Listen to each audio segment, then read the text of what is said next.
to episode 4 of the On a Family Basis podcast. My name is Jake. What's up, everybody? I'm Ben. Beat you. Ooh. Fine. That's Dallas. If I talked over him, I'm sorry. And I'm Ben.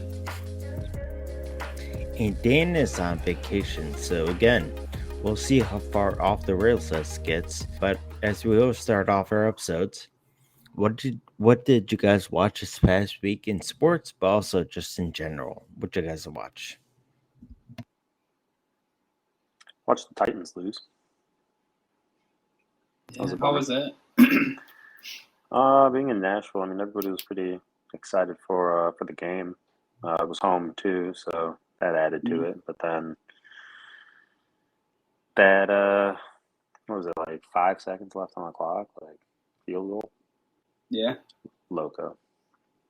Especially by a kid who went to Florida, of all people. I mean, just let's go. Oh gosh. Ice in his blood. So Dal, I meant, and I Jake, this is for you too. And it's weird because Dal, when you move to a different place, because you've moved around a little bit, I've moved around a little bit. I know Jake's lives in a different state. Do you guys kind of like develop a kinship to the team in that state? Like I remember when I lived in Arizona, I just kind of naturally have like an affinity for Arizona sports. Like I like the Suns now. I like the Diamondbacks. I'll always be like number twos, obviously, but I feel like I own a kinship to them. Dal, do you feel the same way, like towards Nashville sports? Have you noticed that? I'll root for them while I'm here. That's it. And then when you leave, you don't care?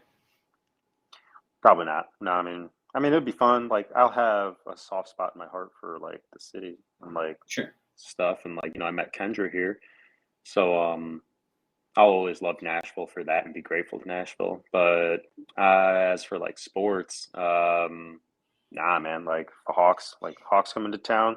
The Predators jersey goes in the closet. Blackhawks sweater comes out, right? Yeah, man, like that Homer Simpson meme. Real quick. Out of the bushes? Into the bushes and right back out. Yeah, but no, I do tend to. I usually pick like one team from either the state or the city I'm in. So I've lived in Missouri. I've lived in North Carolina. I spent some time in Colorado. So when I was in Raleigh, North Carolina, kind of by nature, it's still my favorite movie, but Bull Durham. We lived like really close, like next door to Durham. So you can see my hat. My head is a Durham Bulls hat. So by nature of the movie, but also it was like it was in town.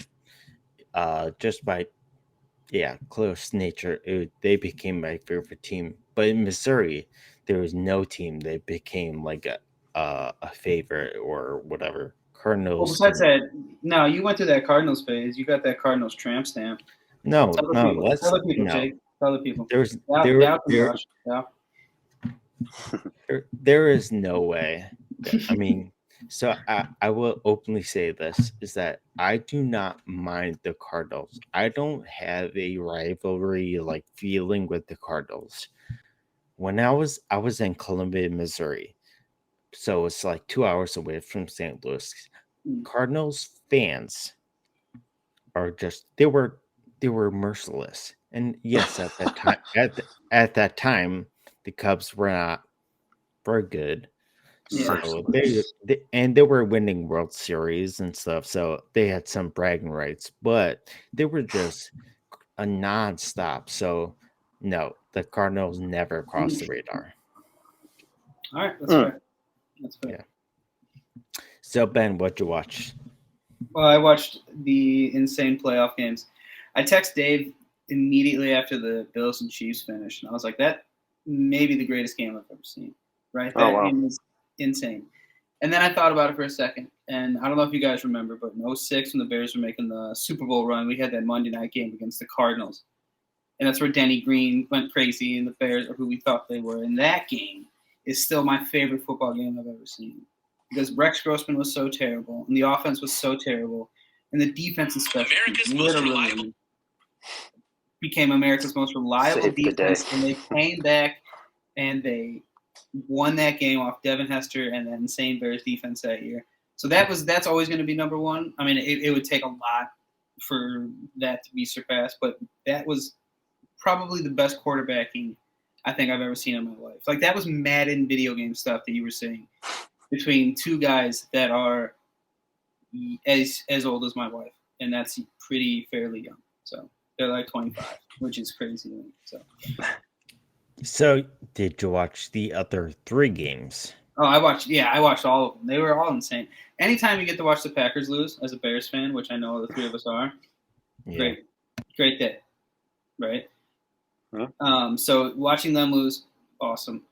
The Bengals, I do like the Bengals. Burrow was great, and then not always great. No, I mean he's great. I think he's great as a quarterback. He's great, and then obviously the other NFC game that I'm drawing a blank on. Tampa. Bucks and Rams. Yeah. Anytime Tom Brady loses is cool. I mean, I do like him. I don't hate him like other people do, but I was cool with the Rams. You know, Bill Rodriguez, he's a big Rams fan. And my buddy Jeff Ramsey, they're big Rams fans. So I'm cool with them if they win. Yeah, I have friends that are. Yeah, you know what? I actually did watch football this weekend, and all 4 of the games ended on the last play of the game. Right, that's crazy. Which is a record, and I'm just kind of lucky, but also it was a lot of time that I spent watching football. But I was lucky that was the 1 week I watched. It was good. If you were ever going to show anyone like a weekend of football to watch, you've been like, hey, just watch these 4 games, and then just every game will be a disappointment after this. But that's what I've heard. It was. I heard the rest of the games were a sight to see for sure. No, but Dels, last week you said there was a show on Netflix called Stay Close. Yeah. Did you finish that? Yeah, I did. Yeah. So after you mentioned it, Ellie and I binged it, and we're already done. Yeah, it was pretty good, huh? And let me just say, without ruining it for anyone who's listening, so I won't ruin it, but I will say I will give myself some credit. I figured it out in episode 3. Nice. That's a really how many episodes season? 8. There's 3 episodes. Okay, that's pretty good. Yeah, I was gonna say. When they finally wrapped on episode 3, I still had my suspicions, but I wasn't sure. No, but I had a feeling. No. Yeah, it was good. It was a good show. I wouldn't say it was a fantastic show, but it was very easy to get wrapped up in. You definitely, if I didn't guess and kind of be reinforced as I went along, it kept you waiting until the end. I think you might like. I think it's called Stranger. It's off of a different series by the same author, but it's a similar style, kind of developing story and stuff like that. I think it's I'm pretty sure it's another British show. This is Netflix, right? Solid. Mm-hmm. Dude, I think we're so spoiled with the amount of great television. Like, especially if you like these crazy crime dramas, like True Detective are insane. Like, if you really dig those kind of shows, like, this is the zenith of your television watching experience. It has to. Oh, dude, it's amazing. Like, with all the streaming services, it's just there's so much competition out there nowadays. Oh yeah, you have to make good stuff, or that they will get you canceled. And or you're not getting your $10 a month from me. That's right. I mean, and Netflix actually just raised its prices to, I think it's the max plan is $20 a month. All right, now I'm about to start going back to theaters. No way. No way. Shout out to the Lee family for hooking that up with that free Netflix, baby. All right, so let's kind of move on to the first topic. It's first base, and that's the Hall of Fame class of 2022. Now, we're recording this on Tuesday night, so we actually got to watch it. I don't know if you guys got to watch it, but I did, and I was surprised, but also, as Ben and I talked about before we started recording, I was not surprised that some things kind of came down. Disappointed, but not surprised. So, the Hall of Fame class of 2022 for Major League Baseball, there was only one induction to the Hall of Fame, and that was DH David Ortiz. Now, that does mean that players like Barry Bonds, Roger Clemens, Sammy Sosa, and our unanimous choice for Hall of Fame, Todd Helton did not get in, but one player did of our selection, and that was David Ortiz. Did you guys get to watch it, and what did you guys think? Oh, so I was at work. So when you texted me the list, or when you texted, the group the list, that was the first I'd actually seen it. We, like you said, we were talking before we started recording. Not surprised that Sosa and Bonds, or not Sosa. Well, not surprised that Sosa didn't make it, but not surprised that Bonds and Clemens didn't make it. But it's still disappointing. They were easily in my Hall of Fame. I think they were on 3 of the 4 of ours, minus Dallas. And then Ortiz was on the 3 of ours, minus Dan's. So it's like we kind of had the same idea of, what happened, but it's just like it was disappointing. Helton getting, what he had, like 53%, I think it was, what it was, or something that you texted. That's good. I like that he's at least, on the ballot still, so that's good. I think I think Sosa, Bonds, Clemens, Schilling, they are all going to get in on the era vote, because they're going to want to box it into that specific era of. So all of those steroid guys, I think, are just going to get pushed past out the 10 years, and then get put into the era version instead of putting them in like with the rest of the Hall of Fame.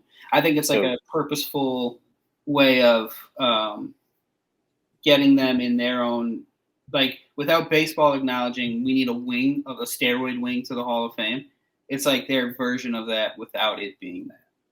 Without just outright for these players saying it. It won't be just for these players, you know what I mean? Because there are other guys that are still in that just kind of like didn't make it past, like Harold Baines, right? Way past 10 years, but still got voted in. So it's like nobody's ever accused Harold Baines of taking steroids, but he would still be in that same era of like the 80s to 90s. I looked it up, the year span, but I don't remember what it is. But it's like essentially the 90s to present is the modern era. So I think it's going to start grouping all of the steroid guys into that, and then you're going to get its own wing by default. Well, and just to tell you, Todd Helton, again, our unanimous choice for the Hall of Fame, got 52%, which is, of course, it's more than a majority, but it's not close to our 100%. No. So got a ways to go. So, Dallas, did you have something? Called it. No? All right, so I know we did not vote in Schilling as the 4 of us. I know I did vote for him. Why do you think someone like Curt Schilling is not in the Hall of Fame? Is it simply because Twitter exists? Or is it because he doesn't really, do the voters believe he does not deserve a spot as one of the best of all time? What do you think? Dad, you want to go? No. Okay. I would say the Hall of Fame it's always been a tricky balancing act, right? Like, how much do you of the person's off the field stuff or their character, is incorporated to who they were as a baseball player, right? No one will ever question how good of a person Cal Ripken Jr. was, right? Everybody loved Cal Ripken Jr. He was so loved. It helped that he was also great at baseball, but he was always going to get votes because everyone loved him. Everyone, respected him. You and I talked about last week, Jake Garrick Sheffield. right? Incredible numbers, but he's a jerk. A lot of people didn't like him. And so it doesn't matter how good of numbers he was going to put up, people weren't going to vote for him. But Reggie Jackson had great numbers, but he wasn't a first ballot Hall of Famer because he rubbed some people the wrong way. And that's just kind of how it is. Like when you have a flawed system, like humans judging other humans, right, you're going to have like biases and stuff built up. And that's just, I think, natural. So if some guy stiffed you on an interview, a couple times, and now you just dislike this guy, and you're like, well, I don't want to vote for this guy. I don't like him. So now you just don't like him, and all of a sudden his personal stuff is different, right? Now Schilling is a whole different beast because of his stuff is very extreme. Right. And you're right. And Twitter did kind of bring that to the forefront. Without Twitter, I wouldn't have known Curt Schilling was a bad guy because I wouldn't have seen Curt Schilling anywhere in my life that I would have noticed these things. But because he did put it out onto a social platform for millions of people to see, you kind of have to deal with the repercussions of that. Is he a great pitcher? Sure. One of the best postseason pitchers ever. Yeah. But he's also a jerk and somebody I wouldn't want to hang out with. So, Dal, floor is yours. I'm sorry. Well, that's what, like, Jake read the definition of, or the, like, mission statement of the Hall of Fame last week, perhaps. But it brings into account character and, like, personal integrity. And, I mean, like, for players, like, that do the public services or the charity work, like, there's no doubt Albert Pujols' character would be tarnished by anything that he's done, let alone like his numbers on the field. So like living on and off the field as an exemplary, just like role model. I think that's what people are looking for in Hall of Fame candidates, like true Hall of Fame candidates. And unfortunately, be it as it may, if you will, just taking steroids is cheating. And I think a lot of those players are going to be going into that special Hall of Fame because at least I think a lot of people in America like to believe that one of like the values is like a hard work ethic, and steroids is a shortcut, even though you can't, you can't beat the hand-eye placement or, somebody's breaking ball or like the technical skill that it takes. It's a shortcut, man, albeit for recovery or for strength gain, speed gain. It's a shortcut. And I think that's what's going to really, truly hold them back. And it's not that they weren't great at, even without it, but they took it and it gave them a leg up. So the question I would have is there a difference between someone like David Ortiz, who again barely got voted in? It was 77.9%. But he got voted in on he's the first ballot Hall of Famer. And that kind of title carries a lot of weight with players. But kind of infamously, his name was leaked in what was in 2003 the Mitchell report, as someone who allegedly failed a steroid test. Granted, never failed one past that, and before then there's never been allegations or anything of the sort. But what is the difference? Is there a difference between someone like Ortiz, who's been connected to steroids, and someone like like Barry Bonds, Roger Clemens, Manny Ramirez, Erod? What's the difference? Why does he kind of get a pass in some people's eyes? Y'all could correct me and help out with the audience. Is Ortiz relations to like steroids just hearsay, and everybody else has been documented and proven? So go ahead. Sorry, Jake. Yeah, no, it's fine.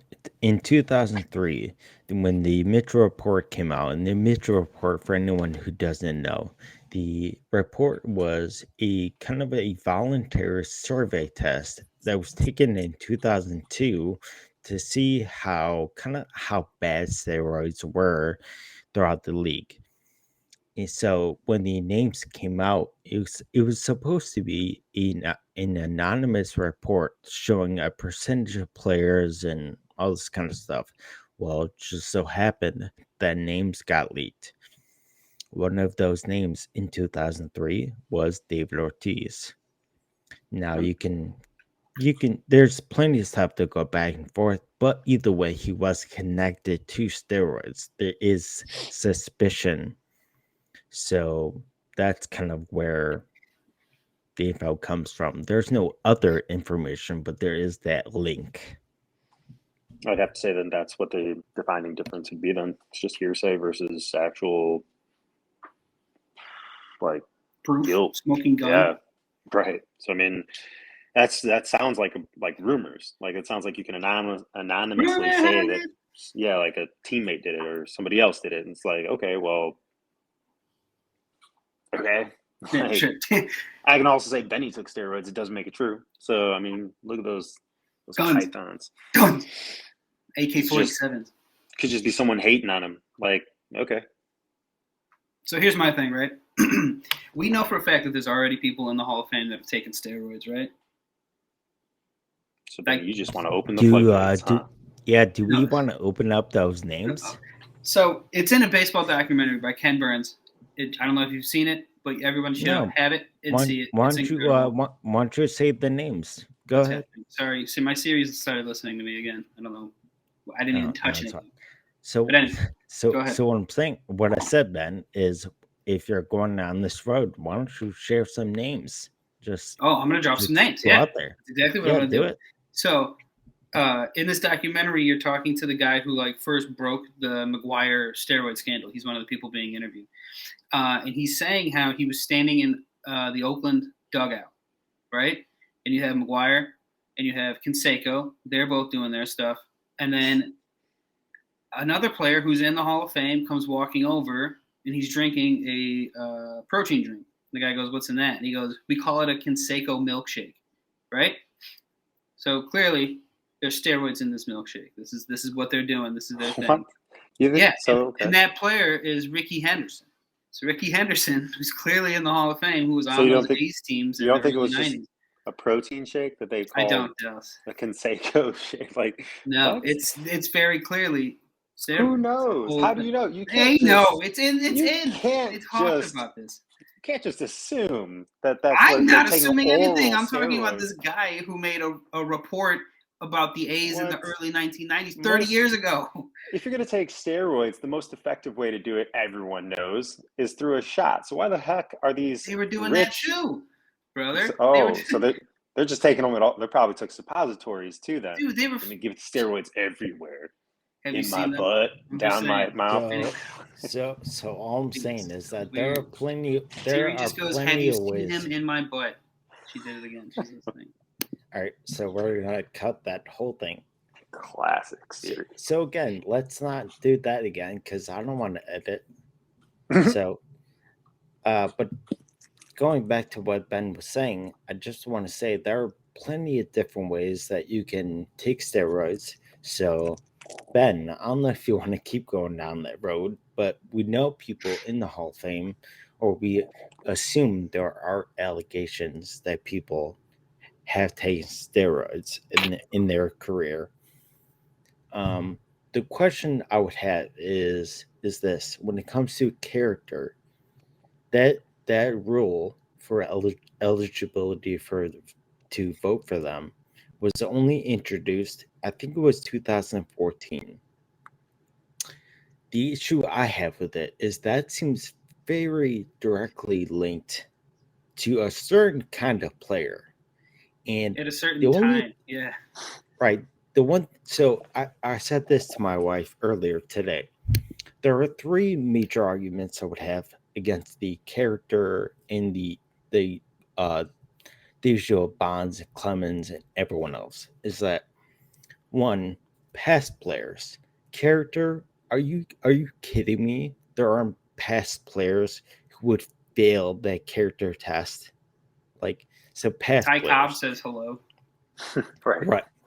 Great guy. Well, no, he wouldn't say hi to me. No, he would not.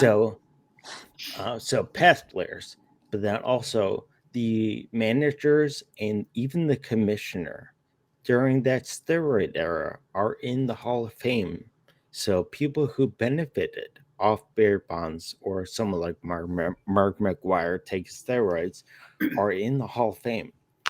But also, I would say this for future, candidates, players who are about to be in the Hall of Fame. So, are we going to say that players who use sticky stuff while pitching, that's a character issue too? Because that's, technically cheating. It's cheating. So Yep. Are we going to say a player who's alleged to have used sticky stuff, are they now not allowed to be in the Hall? Yeah, are we not allowing future players to have these allegations follow them into the Hall of Fame career? I just feel like the character clause is just a mess, and it's way too subjective. It sure does make it I'd have to subjective. say. It's very ambiguous. So what's let's just take it as one last takeaway. We kind of talked about it a little bit, but what's your one last takeaway from this announcement, this voting cycle? So we kind of texted about it, Jake. Oh, sorry, Del. We kind of texted about it, Jake, back and forth. That I was like, it sucks that Bonds didn't get in or Clemens didn't get in. You can be mad about that, but also don't rain on Poppy. He had a great career and he deserves to be a Hall of Famer. You know what I mean? Like that. I don't take anything away from the guy who did get in because you're mad at the people that didn't get in. You know what I mean? Like that's very normal of us. That's very human being of us. But it's still like this guy still had a great career, and I feel like it's always going to be overshadowed by the people who didn't get in, just based on time wise. Just because Poppy retired 5 years after them. And that's just how it, scheduled out. You know what I mean? Where his first year was their last. You know what I mean? And that just seems unfair to him. But it's like, I just hope everyone in due time remembers how great of a career Poppy was, and his ambassadorship. Like when he did all the stuff, he was a great guy too. People liked him. He was personable. He was fun. People enjoyed like being around him and stuff. And I think that goes a long way in building a career. That his transgressions with steroids, people don't even really remember because people like him. They choose to overlook the flaws. If Roger Clemens wasn't such a prickly person, and if Barry Bonds wasn't so, put off by life, if they were nicer, maybe they would have better relationships with people and things change. Yeah. I agree. Dallas, did you have one last reflection from the class, the Hall of Fame class? Just doesn't look like I'll be getting in anytime soon, guys. I mean, the Danimal will be. Yeah. But that's it. So, no, my one last reflection is if you look at the list of players who will be on the ballot next year, there were quite a few players who actually did not get that 5% vote to stay on the ballot. So, but the ballot next year is going to be interesting.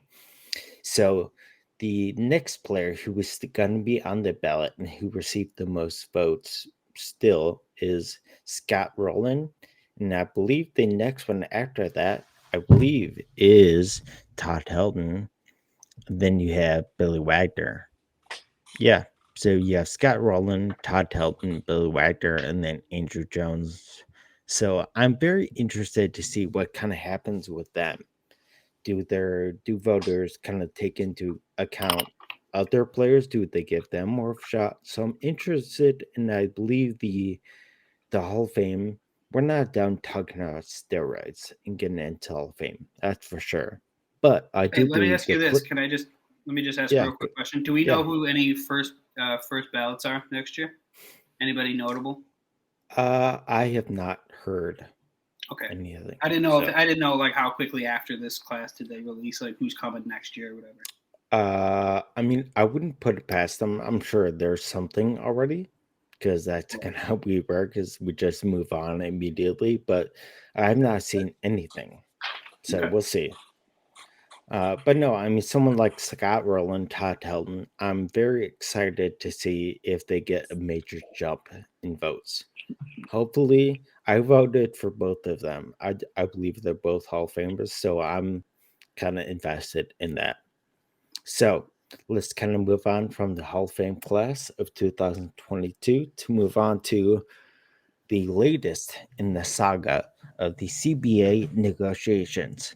Now, this week on Monday and today, Tuesday, they got to have a meeting between the league and the MLBPA. And can anyone guess what ended up happening? Did we get a deal or no? What do you think? I'm gonna say no. Yeah, we did not. Deal or no deal? Oh, absolutely no deal. So that's kind of where we stand. We kind of expected this. I think anyone who's even a casual fan of baseball kind of knew that at the end of this, nothing would be signed. But I will say, the baseball reporters, Jeff Passan, said that after a Monday bargaining session led to the first sliver of progress between the sides since the league locked the players out December 2nd. So there is a slight, what he said, a first sliver of progress. So, I mean, let's just be happy there's something.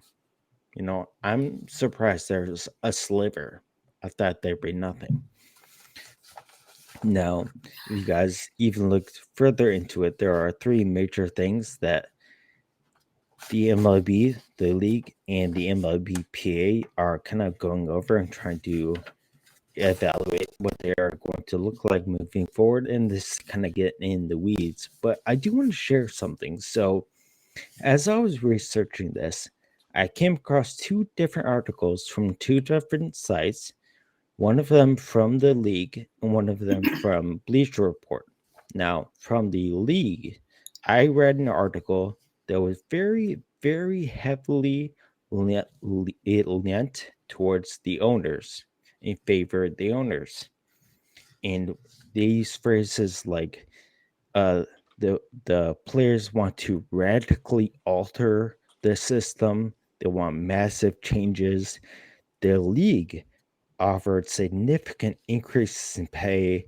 They want to have even more bonuses. They want to have they call the service time manipulation. So again, the skin in the weeds. They called that alleged. Now, we're all Cubs fans here. We know there's service time manipulation because we saw it with Chris Bryant. Yeah. I mean, like, we saw it. There's no alleged. Like Vladimir Guerrero Jr. He was kept out until the day after the deadline for arbitration. Yeah. So there is manipulation. If you have, it's not alleged anyway. So they called it that. They also said there's alleged tanking. Again, we're Cubs fans. We're in the division with teams that we can say are never good, or at least one team that's never good. Now, as I was reading these articles, obviously the MLB report is a lot more favorable to the owners, and the Bleacher report is more favorable to the players. But I do want to ask this kind of question: if there's a casual fan listening, how should they view the CBA negotiation? Should they have more of a leniency with the owners, or should they just kind of naturally lean with the players? What do you guys think? It's like a deep philosophical conversation. Like, are you pro communist? Are you pro? We're having deep conversations right now. And say, are we pro worker? Are we pro boss? You know, I'm pro worker in every sense of the way. I think I don't really care about the money of billionaires. I care about the money that I have, and I'm one of the people that would be a worker. You know, because I'm not an owner. There's 30 owners. There's 25, 26 guys per major league team. You know what I mean? So the fact that guy can make billions of dollars and still claim that he didn't do well last year because the team didn't sell or whatever is ridiculous, right? I'm pro every contract. I know eventually we're going to talk about contracts. But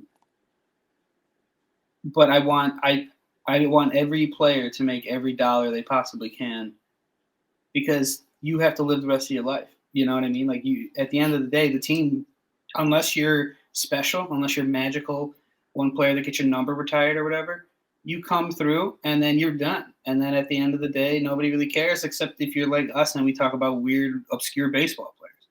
You know, like, what's David Kelton doing? You know what I mean? Where's Matt Merton? Is he making money still? No, I don't know, but I want him to. I want them to be rich. I want them to all sign Bonilla deals forever. So I will be pro player until I'm blue in the face, Jake. You know where I stand on Kurt Flood. You know where I stand on all that stuff. So give me pro player contracts. Give me pro players for life. Easy, absolutely, 100%. No, there's like, it's not even a discussion. I think it's also the way that we grew up too. Just, you know, not to pry back the curtains or whatever, but none of us were millionaires growing up. So no. So I think just knowing what it is to be like a working class person, you kind of always side with the working class people. But I'm sure there's other people that have different. Yeah, but I was just say, there's people that grew up just down the block from us that were probably like, man, why are the players being greedy? Like, dude, what, are you serious? Like, the owner is making that money. Like, yeah. Yeah, I mean, I do know that my I don't know what you call it, but my wife's grandfather he was in the majors and then went off to war. And apparently when he came back, there was an argument with the union at that time. I'm not sure what year that was, but either way, so he never watched baseball again because of his view of the players that are like, you're playing the game, you should be so lucky to make any money. So when it comes to that, I'm like, yeah, but it's their job. I think I think all the way through baseball, it's been people's job, and it should be the right for them to have that as their major source of income. Now, we're not talking about someone like Max Scherzer who's making 32 million or 4 million a year. We're talking about the guy who's, I don't know, 30, 31 years old, and is finally able to maybe sign a contract for the first time in his life. Like a legit contract, yeah. Right. So in these, like someone like even Wilson Contreras for the Cubs, he even last year. I know this is gonna sound like a lot, but when you go down the taxes and agents and all that, the Wilson Contreras last time I checked was making under I think it was under 750,000 or 500,000 as a star catcher, and he doesn't have the right to even potentially try to sign a new deal with the Cubs. I mean, why would the Cubs have no reason to if they can pay him that little and get that production? Why would they want to pay him more? So I think we're all kind of in the consensus is that there is a feeling amongst the casual fan, I believe, that should be pro player, that should be, get your money like anyone. Free agency, get your money. Like, I mean, provide financial stability for your family. Change your family's life.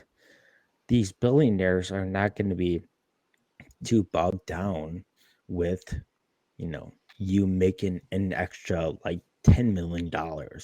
They're not. It's not a dent. Right, not to them. I mean, and that's what I was just thinking. It's like every single person who's pro owner, right? Let's just say why are the players being greedy or whatever.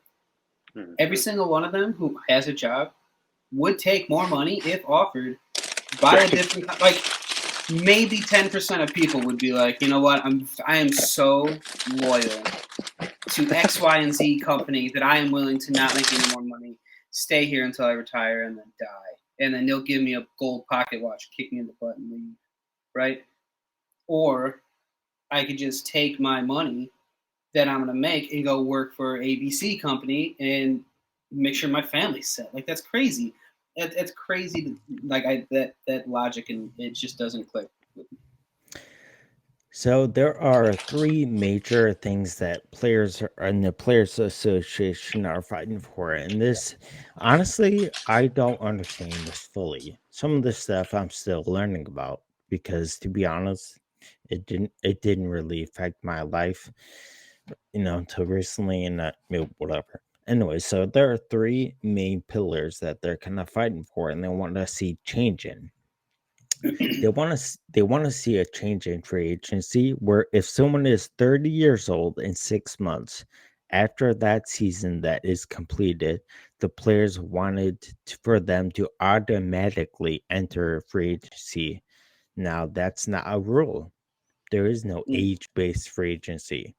Now the owners have said absolutely not. That's a non-starter. Like it matters to them really. But the second pillar is arbitration. And honestly, arbitration is one of those things that, you know, they talk about and players are really they're under team control for a long time. So what they want to do is they want to reduce the number of years you're in arbitration from 3 years of team control from like free agency to 2 years. Now, in this proposal they made Monday, and then today, that's something that was still in their, in the deal they sent back. And the third thing is called revenue sharing, and this is the financial part that I don't fully understand, but it comes down to sharing money with smaller market teams, and they want to de-incentivize teams that are tanking or historically are not providing high wages and reasons have a few fans that come in their stadium. So the there's Rays, the the A's, revenue, the Pirates start the going the down the Ra- list. Yeah. the Rays, the Marlins. Those are The the Reds. bottom four.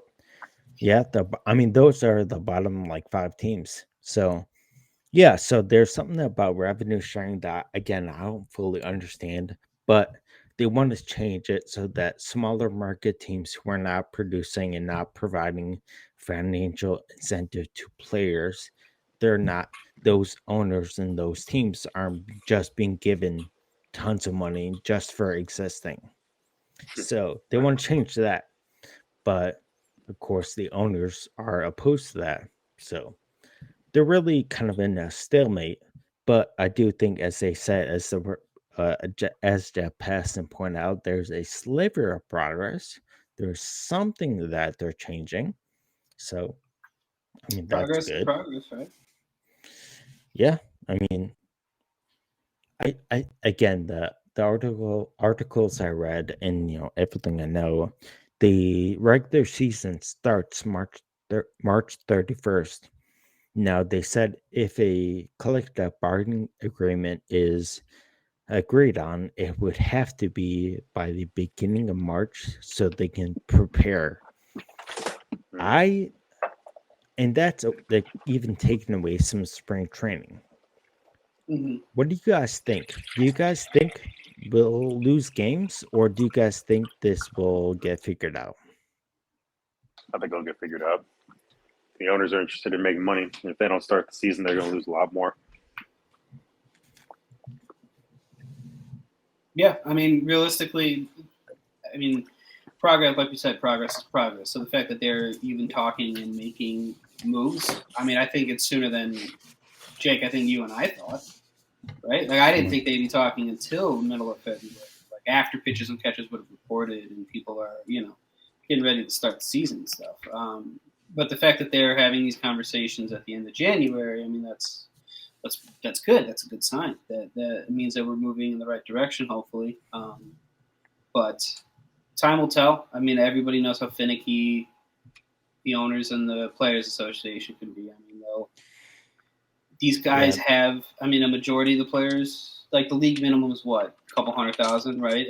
Let's just say it's 750. I don't know off the top of my head. It's not. It's like I think it is the near 500.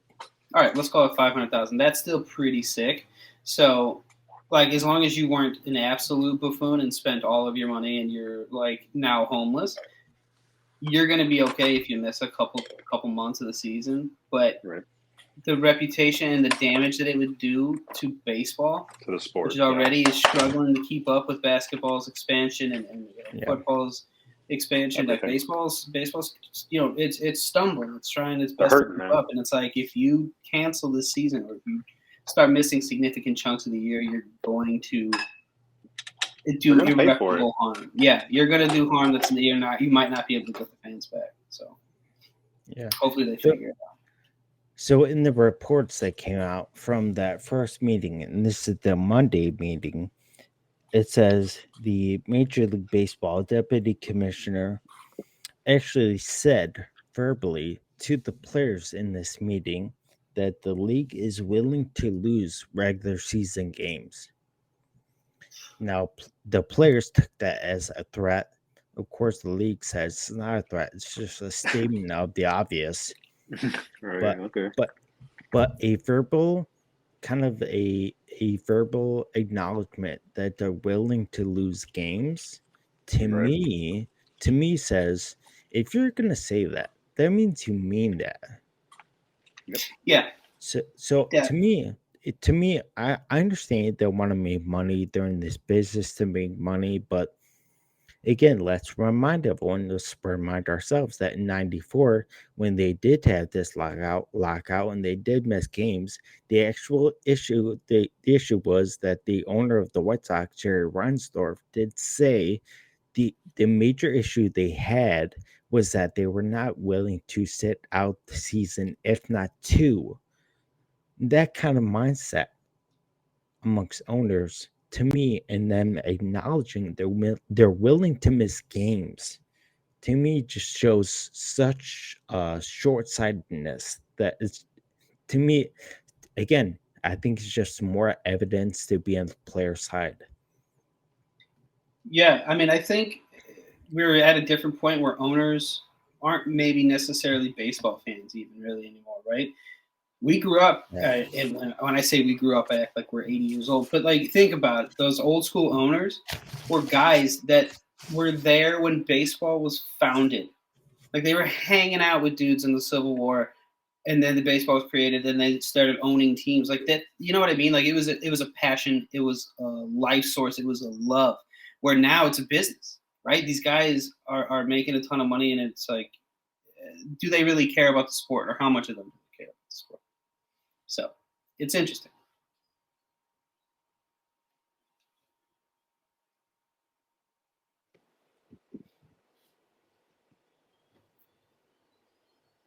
Can you guys hear me?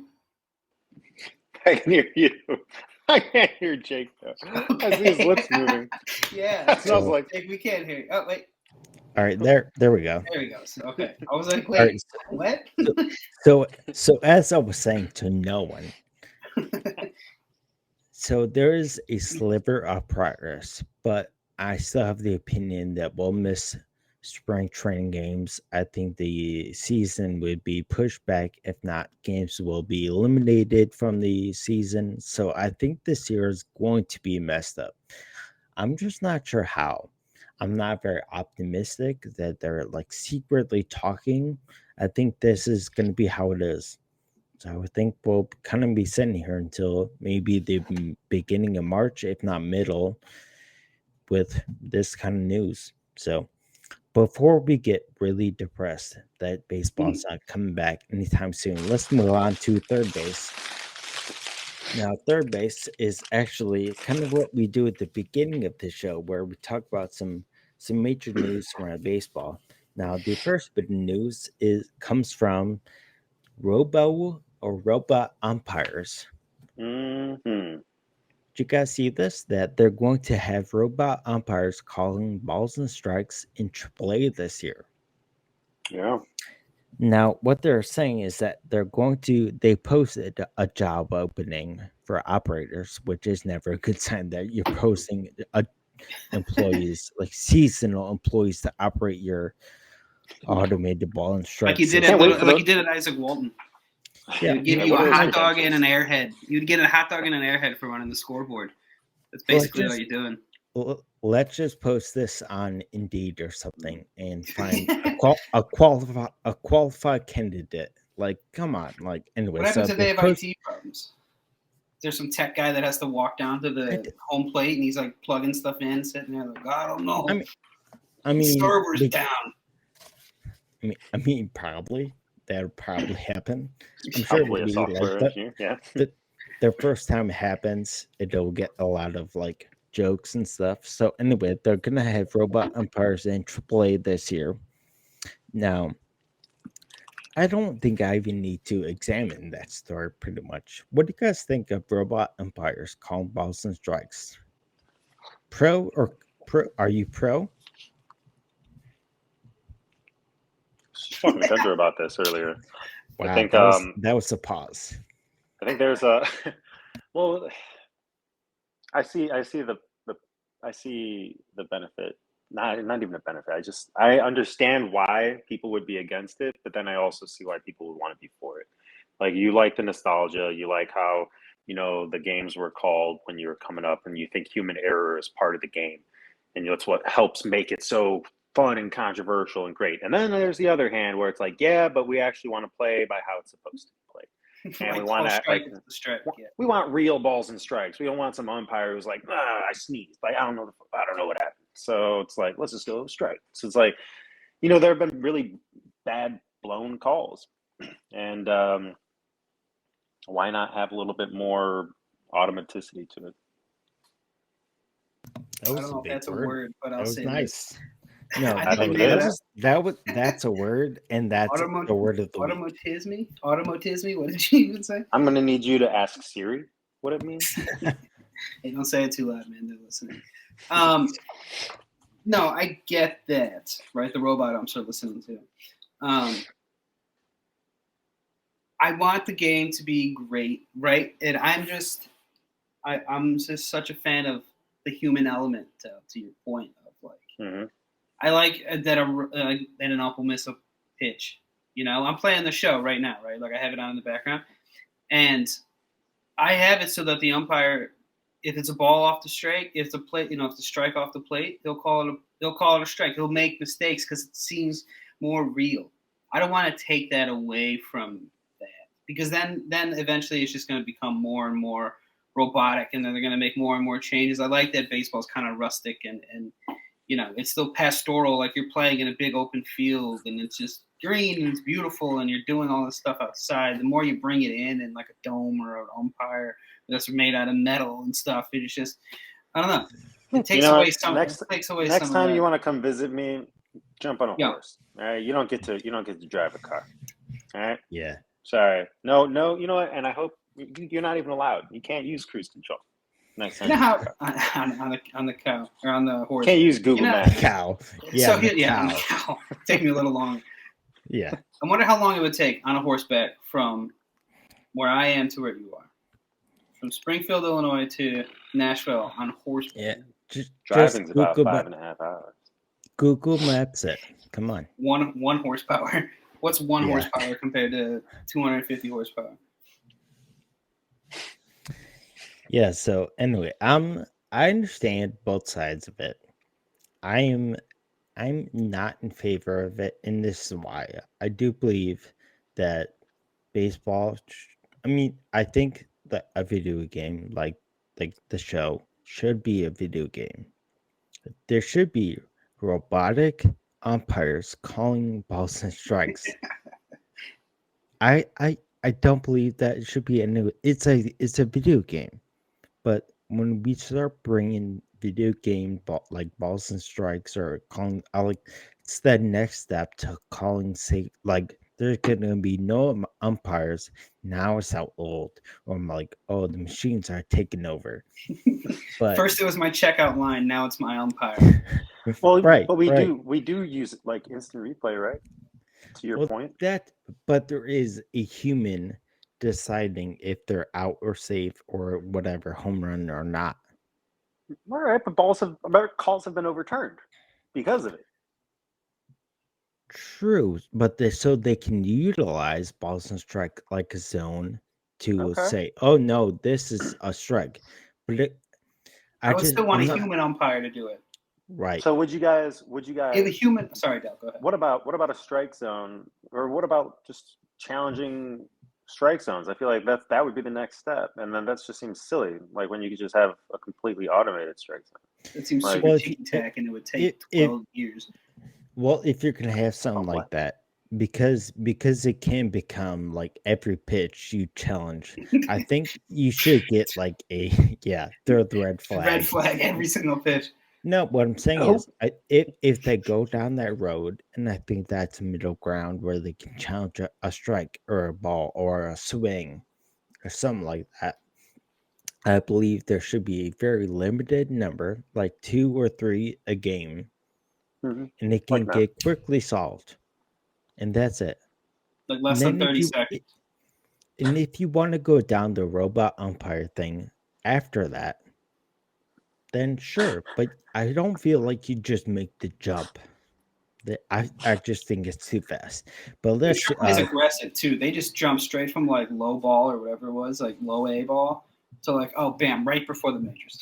We're gonna see this. We're not even trying. We're just going bam bam. I mean, why not? No, I mean, if it works, it works.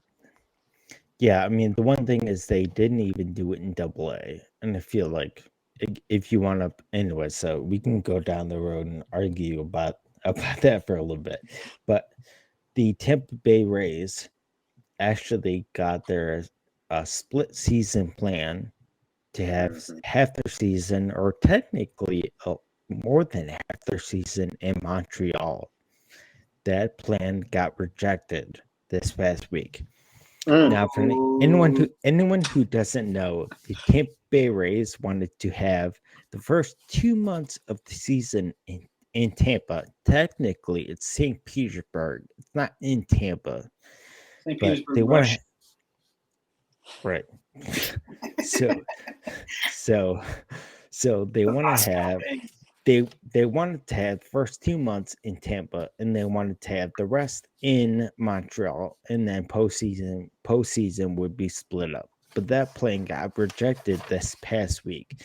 Now, I want to ask you guys this one question, because the Rays owner, Stuart Sternberg, actually had this quote. He said that the having the split season is actually going to be the wave of the future in professional sports. I don't buy it, but that's not the question. If so, let's just say again, we're Cubs fans. If the Cubs would have a split season somewhere, what location would they have that? San Juan, Puerto Rico. What? San Juan, Puerto Rico. All right. If you're gonna do it, do it. If you're gonna migrate like birds, apparently, and you're half the season up north and half the season in the warm weather, just go all out and build a sweet stadium in Puerto Rico. How can you complain? And you're just there, and it's awesome. And I would sign me up for that. I'll be on the Cubs squad team. I'll be on the Cubs Puerto Rican team. Boom, sign me up. All right, that's definitely one avenue. That is, but. Does you have any idea where you wouldn't want to have your split season Cubs team? I wouldn't want them to go anywhere. That's just, call me a lazy fan, but like, all right, I don't know if I'm going anywhere. But we're playing this hypothetical. If they are going somewhere, I mean, but it would be someplace like lame, like Indianapolis, like because it's the closest. Wow. Place in the you could just say St. Louis. There's already nothing going on there. Not a whole lot of action there. It's like, hey, we built an arch. Come look. I mean, I would say it'd be cool if they like moved the team to Nashville for a little bit. Like, I think it would be really I think Nashville could use an MLB team. They have I think it's a AA team in town. Nashville Sounders, yeah. Yeah, the Sounders. I think they're AA, but they could. I mean, they would. I think they'd benefit greatly from an MLB team for a little bit, at least. Like if the league is just trying to like scout some new cities that have like a lot of interest, as it turns out. Yeah. Not the worst idea, but then you also have to find major league ballparks to play in that are already just there. So you already tear down poor neighborhoods and you build a new city. That's all. Well, that's the thing. Like if the city's committing to a stadium for a couple months, you might as well just get your own team. Like just do the thing. Well, So I don't know, Jake, if you heard this, but Portland and Nashville, I think, are leading the charge for expansion teams as the two potential cities. Well, I know that now Montreal is in that mix. Yeah, they have to be.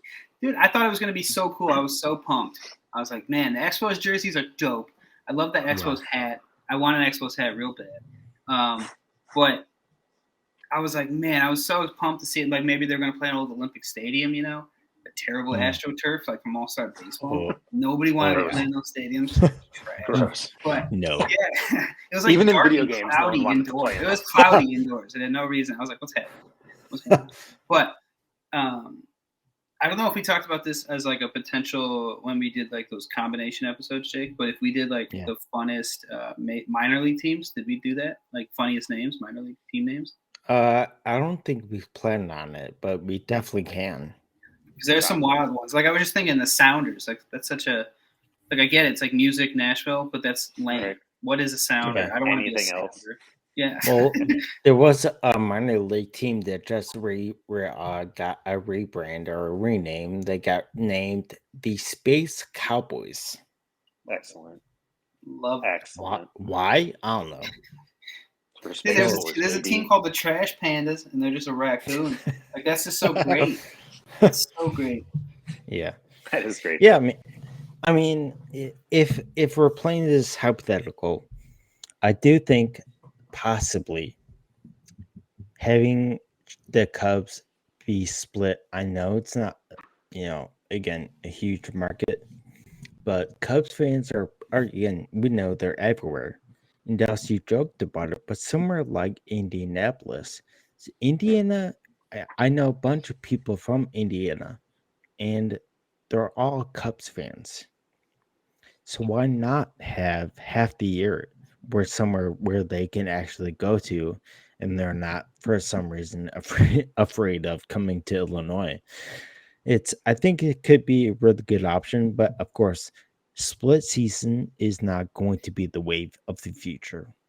I think we all agree that that's ludicrous. Yeah. Yeah, but I mean, but I don't know. And expensive. Could you imagine just having to like move the entire team half the year? Like that's and how that would work. Like, I don't know. Yeah, it got denied mainly because the owner said logistics were the issue. Of course, that's the issue. So, anyways, but the Tampa Bay Rays will stay in Tampa or St. Petersburg, so they'll stay there for the time being. And we'll see. Their lease ends in that building in Tropicana. It ends in 2027 or after that year. So potentially they could start to look for a new venue or potentially move. So we'll see what comes from it. Yeah. How long do you think it normally takes? Like, what's the process from we have a new city, we need to build it. Is that I mean, obviously I know it's years, but is it like? Yeah, no, they actually said if they started to think about that, go down that road, they would actually pick a location by 2023 and start like moving. Well, you'd have to. I mean, you could always look at the Mercedes-Benz Stadium or the Dome, whatever the Falcons just built. Yeah, but I mean, the Braves are in Atlanta. You can't really.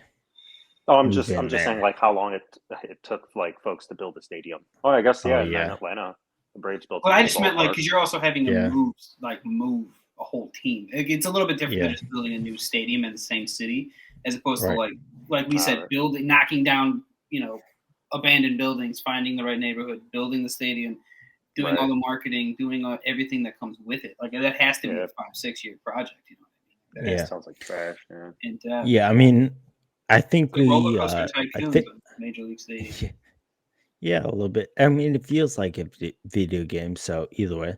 But I mean, we have time in. For now, they're in Tampa, so we'll see. But let's actually round third and hit home plate. Let's talk about our Chicago sports teams takes of the week in Dallas. Let's actually start with you. What is your Chicago team sports take of the week? Well, I hope to see the Hawks start at least performing better, just as a general desire. But since we were talking about like relocating teams, it reminded me of the Bears and like their lease with Soldier coming up. And like I'm really hoping that they don't uproot and go to Arlington Heights. Like, please don't. That's not like that's properly outside of the city. Like you're not the Chicago Bears anymore. You're gonna have to rebrand everything. Sorry, you can call yourself like the Illinois something. I don't know. Figure it out, but it's not the Chicago Bears anymore. I know we talked about this before when the news first broke, but there's a lot of teams that don't live and play in the city that they're named. So that is kind of common. No, I know, but it's common. It's a thing that happens. It's not like the Bears would be unique in that. I love the fact that they're making moves. They just hired a new GM, guy who was signed as an undrafted free agent out of Boston College by the Bears. So, and we cut him. So he wasn't great, but, he's got a great – he's the one doing the cutting now, baby. The cutter becomes the cutty becomes the cutter, But he's going to hire the GM. I know he's going to hire the coach. He's got interviews in a couple of days with the rest of the candidates that they have. So I'm just pumped, man. I'm really excited about the future that the Bears are going to go in. I hope they get a defensive-minded coach because I like the Bears when they're defense-heavy, and then if you score 14 points with the Bears only let up 7, that's fine because that means the Bears are going to win, and that's all I care about. So get a defensive-minded coach. Eberflus, that's my guy from the Colts. Defensive coordinator. That's my guy. No, it's got to be Flores, but I'll leave it. Yeah, but I'll leave it there. So my take of the week is it connects to Chicago sports, but actually it's about another sports league, and that is the National Women's Soccer League. Now, if you guys can't get enough lockout, the NWSL on February 1st, if the Players Association and the owners do not agree on a new CBA, there will be a possible strike. So not great news, but the players are supposed to, they're potentially not going to show up for preseason workouts. And that affects the Red Stars a lot because they do have a pretty healthy team. But their goalie last year, Alyssa Nair, actually got hurt. So having a preseason, getting back to form could be really good for the Red Stars. But if they don't agree to a new CBA within the next week or so, we will have no soccer really in the city because the fire not really in contention. So either way, so it affects the Red Stars. But NWSL, if you can't get enough lockout news, the NWSL might be right along with you. So, jeez, Jake, why don't you like more stable sports? I mean, seriously, I don't know. You have to pause your Women's Soccer League podcast. Jay's I got into the North American Indoor Bowling League lately, and I got to tell you, things have been heating up over there. To put them side by side and say that's equally as popular is a little offensive, but I'll leave there. To the bowlers. Yeah, to bowlers. Let's calm down before I get a little upset. So either way, let's end here. That is my sports take of the week, and this will be the episode 4 of the On a Family Basis podcast. Again, my name is Jake. I'm Ben. I got him again. You did it again. I got you first, though. No, I went first. Absolutely, I got it. Ben, go first. What's up? I'm Ben. Bye. I'm Dallas. Farewell. All right, and we will see you guys this time next week. Bye. I'm first. Bye.